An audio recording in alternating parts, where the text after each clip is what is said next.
आज हम बात करने वाले हैं भारत के एक ऐसे एयरपोर्ट के बारे में जिसे 590 एकड़ में बनाया गया था और 270 करोड़ रुपए की लागत लगाकर इस एयरपोर्ट को तैयार किया गया था। यह एयरपोर्ट जो है उत्तर प्रदेश के कुशीनगर जिले में स्थित है।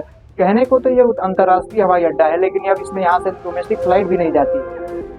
आपको बता दें कि इस एयरपोर्ट का जो इतिहास है बहुत ही पुराना है। यहाँ तक कि यहाँ के जो मौजूदा लोग हैं, यानी अस्थायी कुछ लोगों को बस पता होगा, और अगल बगल के जो भी जिले या फिर जो भी पूर्वांचल का ही क्षेत्र में आता है, वहाँ के लोगों को इसका इतिहास के बारे में नहीं पता होगा। आपको बता दें कि यह एयरपोर्ट जो है अंग्रेजों के ज़माने का है। जब द्वितीय विश्व युद्ध चल रहा था तो उस समय इस एयरपोर्ट को अंग्रेजों के द्वारा बनाया गया था, लेकिन इसका यूज उस समय नहीं किया गया था। और आपको ये भी बता दें कि जब 1954 में एक बौद्ध सम्मेलन कुशीनगर में बौद्ध अनुयायी जो भी देश हैं उनके द्वारा किया गया था, तो उस समय इस एयरपोर्ट को चलाने की मांग उनके द्वारा रखी गई थी, जिसमें भाग लेने वाले जो भी देश थे, जैसे चाइना हो गया, नेपाल हो गया, श्रीलंका हो गया, और जितने भी बौद्ध अनुयायी देश है उन सब पे भाग लिया था। और सरकार से भारतीय गवर्नमेंट से ये गुजारिश किया था कि जो एयरपोर्ट कुशीनगर यानी कसिया से लगभग 6 किलोमीटर दूरी पर इसे चालू किया जाए।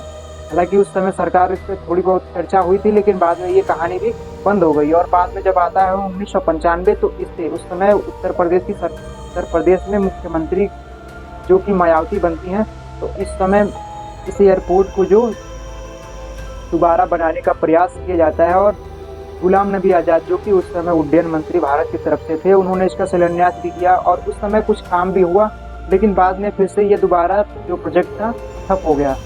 और एक बार फिर जब 2008 में मायावती मुख्यमंत्री बनती हैं और अपने धर्मगुरु ज्ञानेश्वर मिश्रा से मिलने जाती हैं, तो उस समय फिर से कुशीनगर एयरपोर्ट एक बार चर्चा में आता है और दोबारा से इस पर काम चालू हो जाता है।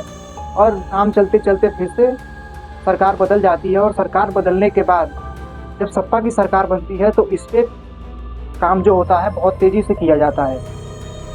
और काम तेज़ी से इतनी किया जाता है कि एयरपोर्ट जो है लगभग 2017 में बन के तैयार हो जाता है। और ये एयरपोर्ट जो है इंडियन अथॉरिटी ऑफ एयरपोर्ट की तरफ से बनाया जाता है, यानी भारतीय सरकार की तरफ से ये अंतर्राष्ट्रीय एयरपोर्ट को बनाया जाता है। और यह एयरपोर्ट जो है 17 के आसपास में बन के तैयार हो 17 के आसपास बन के तैयार हो जाता है, लेकिन इसमें कुछ देरी होती है।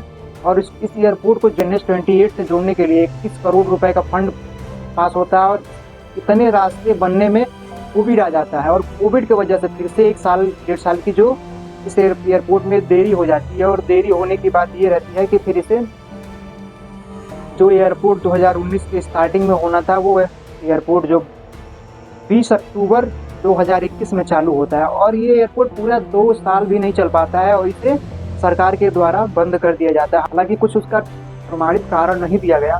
सरकार की तरफ से ये कहा गया कि जो ये एयरपोर्ट है यहाँ पे यात्रियों की कमी हो रही है, और जो फ्लाइट एजेंसियाँ थी उनके तरफ से ये कहा गया है कि ये जो एयरपोर्ट है इसमें कुछ टेक्निकल इशू है, इसी कारण से इसको बंद किया जा रहा है। हालांकि दोनों के विचारों में, फ्लाइट एजेंसी और सरकार दोनों के विचारों में कोई मेल नहीं खाता, इसलिए ये सिद्ध नहीं होता कि ये एयरपोर्ट ना कि टेक्निकल इशू है या फिर यात्रियों की कमी की वजह से बंद किया गया हो।